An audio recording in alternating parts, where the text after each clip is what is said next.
Maxime looks focused. Yesterday in the studio, he was tired, of course, but there was a steely determination about him. And there we go, it's a handshake. Clocks start, and Magnus opens with the English opening. Pawn to c4. Maxime getting ready already to fear Keto, hoping to transpose maybe into his favorite Grunfeld defense. Yeah, this is his favorite setup, right? Put that dark squared bishop on the longest diagonal. It is the idea of the Grunfeld, and we see Magnus as well aiming for the same. Put that bishop in g2 and a bit of copycat chess now. Yeah, it's a symmetrical English opening, copycat chess. Both sides just bringing out their pieces. Okay, Maxime bringing out a different knight this time. But yeah, this is a slower start to the game. It shows that Magnus doesn't want to knock out Maxime in the opening. He's going to push the tension towards later in the game. We'll see some maneuvering potentially. We see now the world number one choosing what to play, which piece to develop. And yeah, I think for Maxime this might that Magnus isn't going directly for his throat in the early stages. Yeah, and Magnus taking an early think right now, deciding where to place pieces, because you've got two options, right? You could put that knight on the natural square in front of the f1, knight to f3, or you could aim to get it in front of the king with a move like e3 and knight e2 and then strike in the center as well. So two different plans. But an early think by Magnus does that surpass Ivan Shabarinov, who's on side with Alireza. We've seen him, second him for so much of this year, and what a year Alireza has had with him. Yeah, it's been a fantastic year. The candidates were up and down. Maybe not the performance he would have quite wanted there, Alireza, but in general for speed chess, very impressive. What's very impressive is Magnus's last move. That's one knight development move that I wasn't expecting, wasn't on my radar. Knight to h3 on the edge of the board. What is that? What did they say, James? Knight on the edge, fall off the hedge.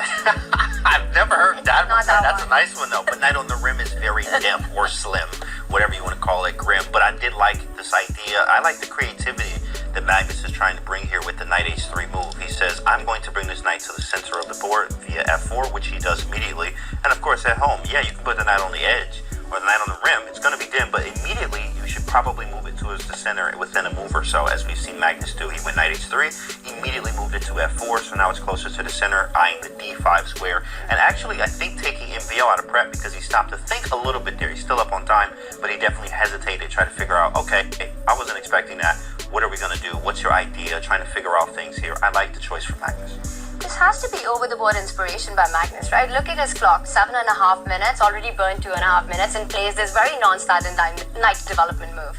Yeah, I mean, it's a typical type of idea in these opening with both white and black. In this type of symmetrical structure, you have a lot of license to freestyle. Magnus loves freestyle chess. He's simply just trying to kind of get the game into unknown waters and then try to kind of argue that he's got superior understanding of this pawn structure compared to Maxime, but that is risky too. And of course it kind of forces you to consume a lot of time on the clock. Just being creative is the hardest thing in chess these days, especially in the opening. And Magnus already spending 3 minutes. This game might be the one for Maxime to strike. You've got to catch Magnus early. That's one trend we've seen throughout the Champions Chess Tour over the years. Elimination.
long as he doesn't allow any checks by the black queen to the white king, he's going to centralize. Typical Magnus. What I liked here the most from Magnus here is that, you know, he waited to NPL got very low in time to start pressuring here. You know, he doubled the rooks. Then he's like, you know what, cool, low in time, rook d5. Then I have this idea of queen e4, and it made it happen. And he blundered in time pressure here. Very classic Magnus here. That was nice. Very good. Yeah, very impressive. And it was part of a larger plan. He's literally kind of step 1, step 2, step 3 implemented, and then eventually crashed through. But, okay, still the finishing touches need to be applied. White has 2 extra pawns. Going back now with his knight.